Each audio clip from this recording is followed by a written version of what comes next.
Bonjour, cette petite vidéo est consacrée aux blancs d'œufs que l'on dit vieillis. Il s'agit en fait d'un coup de gueule concernant ces blancs vieillis. Et je peux vous le dire dès maintenant, arrêtez de faire vieillir vos blancs d'œufs une bonne fois pour toutes. Ça ne sert à rien. Mais revenons quelques années en arrière. Moi aussi, comme beaucoup dans le temps, je faisais vieillir mes blancs de 2 ou 3 jours. Et je conseillais même aux gens de faire pareil. Mais faire des macarons avec des blancs vieillis, c'est bien beau, mais il faut prévoir d'avoir des œufs clarifiés, c'est-à-dire séparés d'avance, ce qui n'est pas toujours le cas. Je me souviens de la première fois où j'ai fait des macarons sans blanc vieilli, c'était quand même il y a déjà quelques années, j'étais quand même très inquiet. Est-ce que je vais réussir à faire des coques de macarons sans blanc vieilli? Vraiment, j'étais inquiet. Et puis résultat, il n'y a pas de différence. Avec des œufs frais ou des œufs vieillis de 2 ou 3 jours, c'est exactement la même chose. Alors j'ai continué à faire des essais, avec ou sans blanc vieilli, toujours aucune différence visible. Et c'est à peu près à cette même époque que je suis tombé sur des études qui ont été faites par des cuisiniers et des chimistes, justement sur cette histoire de blanc vieilli. Alors on a pris des blancs de différents vieillissements, de cassés du jour jusqu'à 2 mois, à différents stades. Ces blancs ont été battus, on a mesuré précisément le temps de montée, leur résistance, leur volume, leur tenue dans le temps. On a mesuré tout un tas de choses, et résultat, eh bien, non seulement on ne gagne rien à faire vieillir des blancs, mais au contraire, on y perd beaucoup. Tous ces blancs d'œufs au fil de leur vieillissement vont se transformer et perdre leur qualité, leurs caractéristiques. Lorsque vous faites une pâte à macarons, plus vous aurez des blancs anciens et moins votre pâte aura de tenue. Alors il y a beaucoup de gens qui ont un peu de mal à faire des macarons et qui se disent je vais utiliser des blancs vieillis, ça sera plus facile.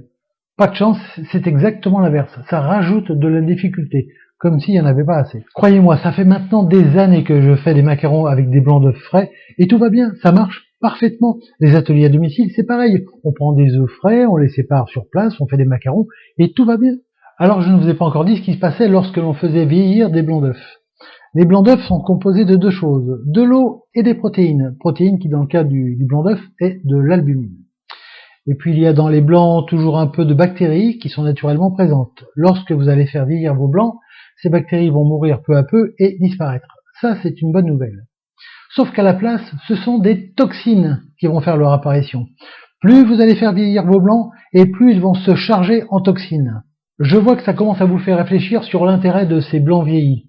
Alors bon, vous n'allez probablement pas mourir ou tomber malade à cause de ces toxines, quoique j'en sais rien, je suis pas médecin. Mais chacun fait comme il veut. Moi, je préfère consommer des protéines. Si vous préférez absorber des toxines, libre à vous. Alors j'ai entendu beaucoup d'âneries sur les vertus supposées de ces blancs vieillis. Que ça rendait les macarons plus moelleux. Ça n'a strictement rien à voir, le côté moelleux des macarons vient d'ailleurs.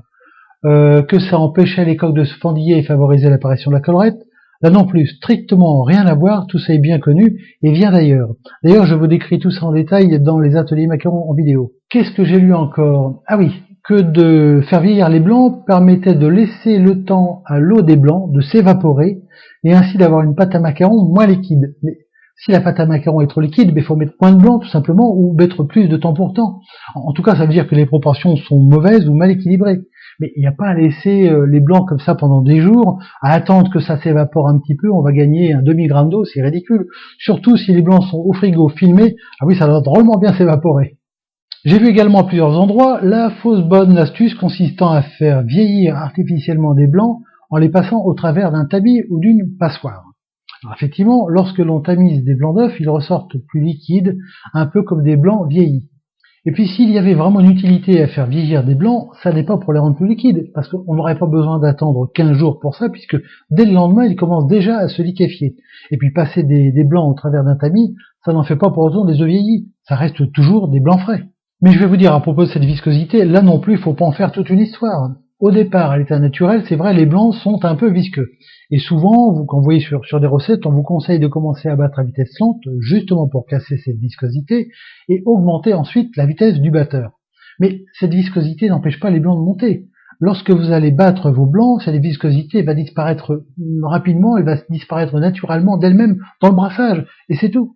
Je vais vous confier un petit secret. Moi, quand je bats mes blancs, je prends mon batteur, je le mets dans le récipient qui contient les blancs, et je démarre à grande vitesse. Et ça monte, et ça va très bien, il n'y a aucun souci de ce côté-là. Quand on fait des ateliers à domicile, c'est pareil, généralement on bat à grande vitesse, et tout va bien, ça monte. Comment croyez-vous que l'on pratique dans les pâtisseries où l'on fait des macarons tous les jours? Est-ce que vous croyez qu'on utilise des blancs vieillis? Que le pâtissier va tous les jours casser des œufs et les laisser vieillir? Je dis tous les jours parce qu'il faut bien faire un roulement, et donc tous les jours il faut casser des œufs. Je vous laisse imaginer ce qui se passerait en cas de contrôle de l'hygiène, avec des bacs contenant des blancs qu'on laisse vieillir, remplis de toxines. Je vous laisse imaginer ce qui se passerait. D'ailleurs, vous n'êtes probablement pas au courant, mais l'utilisation des blancs vieillis dans la restauration est totalement interdite. Sérieusement, dans une pâtisserie pour faire des macarons, mais on prend des œufs frais, voire des œufs, du blanc d'œuf en bouteille qui a été pasteurisé et préparé, enfin en tout cas qui est bien toujours du blanc frais et non pas du blanc vieilli. D'ailleurs, si vous appreniez que votre pâtissier préféré n'utilisait pas des œufs frais pour fabriquer ses macarons, mais utilisait des blancs qu'il a laissé vieillir et traîner plein de toxines, vous seriez les premiers à crier au scandale. À ce sujet, avouez que c'est un petit peu n'importe quoi. Aujourd'hui, tout le monde veut du frais, du super frais. Je ne critique pas, c'est très bien, mais on veut du frais, de la sécurité alimentaire. On a une boîte de conserve qui est valable encore pendant un mois. On va l'acheter parce qu'on veut surtout pas prendre le moindre risque. Je caricature, mais c'est un peu ça quand même. Et là, on a des œufs frais pour faire des macarons, super.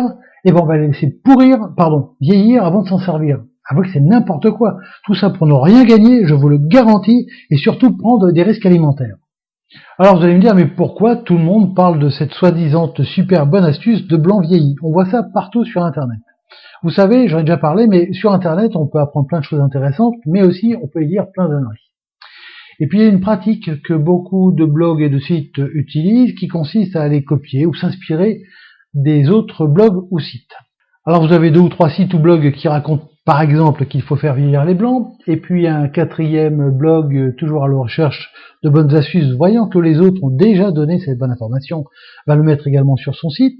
Un 5e va voir que les autres l'ont mis également, va le mettre lui aussi. En fait, chacun se dit, tout le monde le met sur son site, je vais le mettre moi aussi. Et tout le monde va raconter la même chose, sans savoir si c'est vrai, sans avoir vérifié. C'est ce qu'on appelle l'effet viral sur Internet, qui fait qu'une information vraie ou fausse va se répandre comme ça, comme une traînée de poudre, par un effet de boule de neige. Le pire, c'est que dans 10 ans, cette histoire de blanc vieilli sera encore visible, et on continuera à raconter qu'il faut faire vieillir ces blancs d'œufs. Pour terminer, croyez-moi, ça fait des années que je fais des macarons avec des œufs frais, et tout va bien. Dans les ateliers à domicile, c'est pareil, on prend des œufs frais, on fait des macarons, et ça marche parfaitement. Utilisez des blancs d'œufs frais, des bons produits frais, pas des blancs d'œufs à moitié décomposés. Je vous assure que ça fonctionne très très bien, et bien mieux qu'avec des blancs vieillis. Et puis côté sanitaire, là, vous allez être franchement gagnant.